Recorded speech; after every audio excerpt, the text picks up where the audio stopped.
Znamo da ne valja biti tvrdoglav.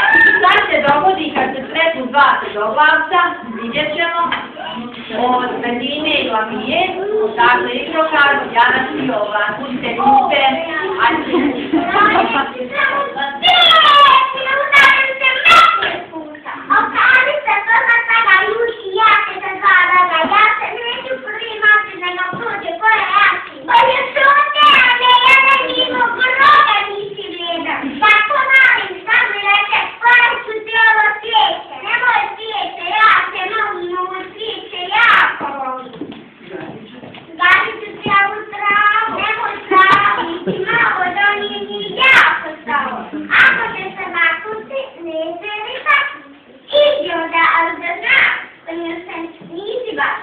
bravo, Dino.